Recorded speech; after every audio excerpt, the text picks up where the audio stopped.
చిట్టీలు కట్టుకుంటావమ్మా, చిట్టీలు కట్టుకుంటా. ఎవరుమా నువ్వా? ఏదో చెప్తా పోతున్నావే, ఏందదే? ఏ అమ్మా, ఈ ఊర్లో చిట్టీలు కడుతున్నాము. ఈ ఊర్లో మీరు కొత్తగా కనిపిస్తున్నారే, మిమ్మల్ని నమ్మి ఊరు చిట్టీలు వేస్తారు. ఏనమ్మా ఎంత మాట అంటున్నా?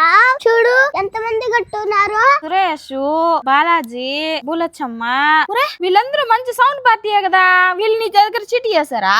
అవునమ్మా, మా దగ్గర చీటీ చేస్తేనే నమ్మకంగా ఉంటది. తోపుడు తక్కువ, ఆదాయం ఎక్కువ.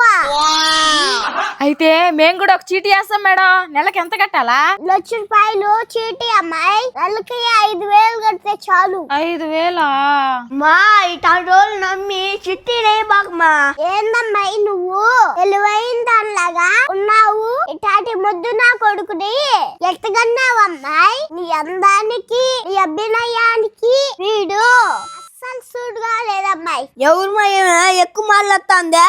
రే నువ్వు పోరా, నీకేం తెలీదా? సరే మేడం, నా పేరు కూడా రాసుకోండి, చిట్టి డబ్బులు కడతాను. డాడీ నడిచి మా ఏ పనైనా తొందరపడబాక. అబ్బాయి మీ నాయనకేనా అంతా పెత్తానమ్మా, మీ అమ్మకేంలే. రే నీకేం తెలీదు, నువ్వు పో ఇంట్లోకి ముందు. మేడం మీరు రాసుకోండి, నేను కడతాను.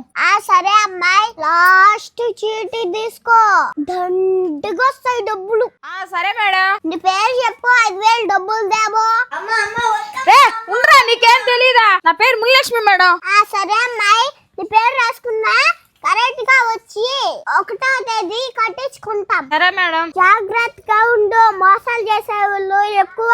బా మీరు చాలా మంచి వాళ్ళు మేడం. ఇంకో ₹1,00,000 చీటీ కూడా మీ దగ్గర వేస్తాను మేడం. నేనా ఇంకొక చీటీకి సాయంత్రం ఒక అబ్బాయిని పంపిస్తా. ఆ అబ్బాయి కడ 5,000 ఇచ్చాయి. 2 చీటీలు నీ పేరు పైన రాసేస్తా. సరే అమ్మాయి, వస్తానా? ఏమ్మా అంత టెన్షన్ గా తిరుగుతున్నావా? నెల నెల 5,000 లెక్క ₹1,00,000 కట్టించుకున్నారు. 2 చీటీలకి 2 లక్షలు కట్టించుకున్నారు. లాస్ట్ చీటీ ఎత్తుకుంటే దండిగా వస్తదనింది. ఇప్పుడేమో ఫోన్ ఎత్తడం లేదు. మీ నాయన తెలిస్తే ఏం చేస్తాడో ఏమో. 2 లక్షలు బాగున్నావు. గుమ్మోడ్రా, మీ నాయన తెలిస్తే చంపేపోతాడన్న. సురేష్ గారు, ఏమమ్మా చిట్టీలు వేసాం కాడ మీరు కూడా చిట్టీ వేస్తున్నారు కదా, ఆ డబ్బులు వచ్చాయా మీకు? ఏందమ్మా అంకాడు నువ్వు కూడా మోసపోయినావా? మోసపోయినావా? అవునమ్మా, ఊర్లో పెద్ద మనుషుల పేర్లంతా ఒక నోట్స్ లో రాసుకొని వాళ్ళు కట్టారు మీరు కూడా కట్టండి అని ఊర్లో అందరి దగ్గర కట్టించుకొని మోసం చేస్తుంటదమ్మా. అంటే ఇప్పుడు నా 2 లక్షలు? ఆహా, దీనంతటికి కారణం మీరే సురేష్ గారు. మీ పేరు చెప్తేనే నేను కట్టాను. ఏందమ్మా నువ్వు నన్ను అడిగావా? నేను చెప్తే ఇచ్చావా? పేరు చెప్తే ఎందుకు ఇచ్చేస్తావమ్మా నువ్వు? భలే కూడా పో. అయ్యో నా 2 లక్షలు.